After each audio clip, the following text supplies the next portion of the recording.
कि अगर तुम ड्रीम 45 के लेक्चर्स को अटेंड कर ले जाते हो तो आप 75 to 80% सवाल आपको मिल जाएंगे। ठीक है, 75 to 80% सवाल ऑर्गेनिक के आपको मिल जाएंगे। जैसे मान लो 45 सवाल है, लगभग 15 सवाल या 14 सवाल के आसपास ऑर्गेनिक के आने वाले हैं। तुम 10 या 11 सवाल आराम से इस वाले लेक्चर से पाओगे कि हाँ कुछ कॉन्सेप्ट मैच करता हुआ दिख रहा है। ठीक है, कुछ कॉन्सेप्ट मैच करता हुआ आपको दिख रहा है।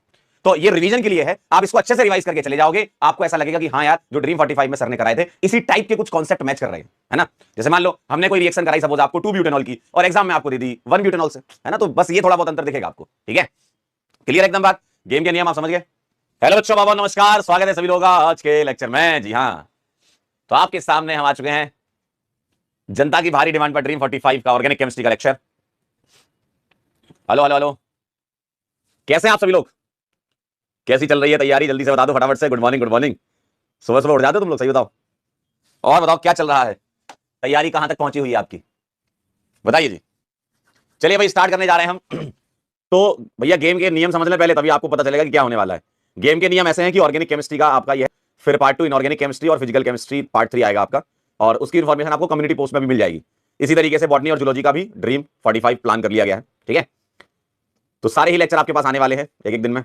अब भैया ऑर्गेनिक केमिस्ट्री की जहां तक बात करें तो इसमें नीट के एग्जाम में क्या देखने को मिला है, मैंने क्या करा है, कुछ सेग्रीगेट कर दिए हैं पोर्शन। जैसे आईयूपीएससी, आइसोमेरिज्म, जीओसी में आपको बता देता हूं। गेम के नियम पहले समझ लो ताकि आपका रिवीजन अच्छा हो जाए। ठीक है, तो हम इस ड्रीम 45 में क्या करने वाले हैं, मैंने आज 2 सेगमेंट डिवाइड किए हैं, सेगमेंट 1 और सेगमेंट 2। सेगमेंट 1 में रखा है मैंने उन चैप्टर्स को जिसके इंडिविजुअल सवाल आते हैं, जैसे आईयूपीएससी आता है, आइसोमेरिज्म आता है, जीओसी आता है, प्रैक्टिकल ऑर्गेनिक केमिस्ट्री आता है, बायोमोलिक्यूल्स आता है, और क्वालिटेटिव एंड क्वांटिटेटिव एनालिसिस आता है, और प्यूरिफिकेशन आता है। ये इंडिविजुअल सवाल होता है, इसका अलग सवाल होगा, इसका अलग होगा, इसका अलग होगा, इसका अलग, इसका अलग, इसका अलग, ये सब अलग अलग सवाल होते हैं। तो ये मैंने क्या करा है, अलग अलग सेग्रीगेट कर दिए, है ना। तो ये वाला हम सेगमेंट 1 बोल रहे हैं, जिसमें इसके तुम्हें ऑब्जेक्टिव सवाल मिलेंगे, ताकि इनके ऑब्जेक्टिव सवालों से तुम प्रैक्टिस कर लो, और मल्टी कॉन्सेप्ट मिलेंगे।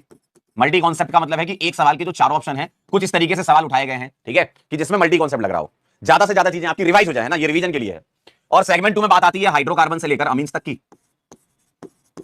और इसमें आते हैं रिएक्शंस के पोर्शन, और एग्जाम में आते हैं मिक्स सवाल, और आप लोग फैल जाते हो। मिक्स सवाल आते हैं पेपर में, उसमें आप फैल जाते हो। भाई अल्कोहल की कोई रिएक्शन करा के हेलो एल्केन्स बना लिया, और हेलो एल्केन्स में कुछ एलिमिनेशन करा के अल्कीन बना लिया, अल्कीन में एडिशन करा के, मतलब आप सोचो अल्कोहल के साथ हेलो एल्केन मिक्स करके अल्केन मिक्स कर सकते हैं, अल्कीन मिक्स कर सकते हैं, ना। तो इस तरीके से आपको ये मिक्स सवाल जो हैं ये होंगे आपके पीएसएस के माध्यम से, तभी तुम्हारा दिमाग थोड़ा चलेगा एग्जाम में। भाई अगर तुम अभी प्रैक्टिस कर लोगे पीएसएस के हिसाब से, तो आप रिएक्शंस की इंटरमिक्सिंग समझ जाओगे कि रिएक्शंस में कैसे कनेक्टिविटी होती है। क्लियर एकदम बात। तो ये चीजें हैं आपके सामने। तो भैया 2 पार्ट में हम डिवाइड कर रहे हैं। और एक बड़ी इंपॉर्टेंट बात, ड्रीम 45 का मतलब ये नहीं है कि नीट में आने वाले सवाल, हमें नहीं पता कि कौन से सवाल आने वाले हैं, लेकिन हमें ये पता है